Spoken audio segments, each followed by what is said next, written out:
Сарайыңды ашатын, шаршағанды басатын, шай болмайды ғаламда, самаурынның қара шайынан асатын, дейді қазақ. Шай қазақтың сүйікті сусыны. Алайда біз күнделікті ішіп жүрген шайдың пайдасы мен зиянын білеміз бе? Онда каналымда қалыңыз. Каналыма тіркеліп, лайк басып, пікір қалдыруды ұмытпаңыз. Сүт қосылған қою және тәтті шай халық емінде нашадан, дәрі-дәрмектен, ішімдіктен уланған жағдайда оның бетін қайтаратын емдік сұйықтық ретінде пайдаланылады. Бал және қара бұрыш қосылған шай зәр қуғыш және тыныс жолдарына суық тигенде терлететін дәрі орнын басады. Жас шай жапырақтарының шырынымен, шай шырын сөлімен немесе ұнтақталып үгітілген кепкен шаймен дененің күйген жерлерін емдейді.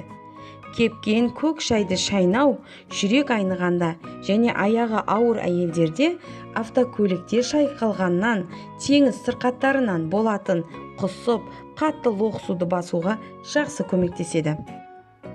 Көк шайдың қою тұнбасы денедегі сыртқы жараларды тіпті жүйелі пайдаланған жағдайда асқазан мен аш ішек жараларын жазады. Көк шай тұнбасы қан қысымын түсіреді. Кешегі шай бұзылмаған болса, оны тәнге тарту арқылы емдік мақсатқа пайдалануға болады.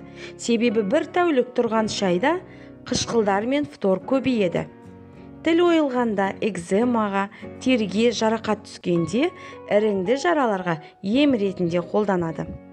Кешегі шаймен көзі сүртсе, қызарғаны басылады. Таңертеңгі және кешкі тісті жуар алдында онымен ауызды шайса, тістің түбі нығаяды. Шай бүйрекке тас байлануын болдырмайды. Шайды тым қою етіп дайындап ішсең, оның құрамындағы кофеин жүйке жүйесінің қызметін қоздырады, қан қысымын күшейтіп жібереді. Шай 18 градус ыстықтан төмен болса, жұпар иісі мен адам жанын сергітетін шипасын, дәмдік татымдылығын жоғалтады. Шай тұнбасы қан капиллярын бекітеді, жүйкені жақсартады. Көк шай адамды семіртпейді. Несеп бөлу мен жүрек бұлшық еттерінің қызметін күшейтеді. Қан қысымын төмендетеді, адам жанын сергітіп сейілтеді. Көк шай жан мен тәнді жадырататын дәрумендерге бай. Әр нәрсенің пайдасы мен зияны болатыны секілді, шайдың да зияны бар. Оны да біле жүрейік. Аш қарынға шай ішпеңіз. Ас қорыту жолындағы ішкі мүшелер шайдың кесірінен зақымдануы мүмкін. Шайды өте ыстық кезінде ішуге болмайды. Ыстық шай ауыз бен жұтқыншақты ас қорыту жолдарын күйдіреді. Тым ащы қылып ішпеңіз. Ол денсаулыққа зиян. Егер түн уақыты болса, ұйқыңыз келмей, басыңызды ауыртуы мүмкін. Дәрі-дәрмек қабылдаған кезде шай ішуші болмаңыз, себебі шай дәрінің күшін жояды. Шайды тамақтан алдын немесе тамақтан кейін ішуге болмайды. Тамақ пен шайдың арасы 20-30 минуттай болуы керек. Шай тұрып қалса, оны ішуге болмайды. Негізінде шай демдегеннен 20-30 минуттан кейін өзінің құрамындағы заттармен қышқылдану процесін бастайды. Хош иісті заттар мен пайдалы деген құрамдас бөліктері жарамсыз болып қалады.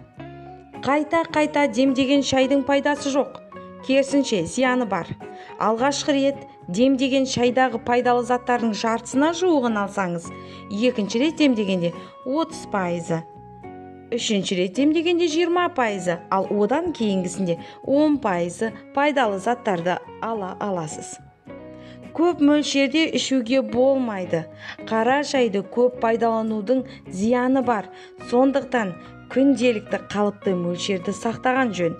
Қалыпты мөлшер ащы емес шайдың 4-5 шынаяғы болады. Егер ақпаратым пайдалы болса, тіркеліп, қоңыраушаны бас қойыңыз. Деніңіз сау, қуатты болыңыз.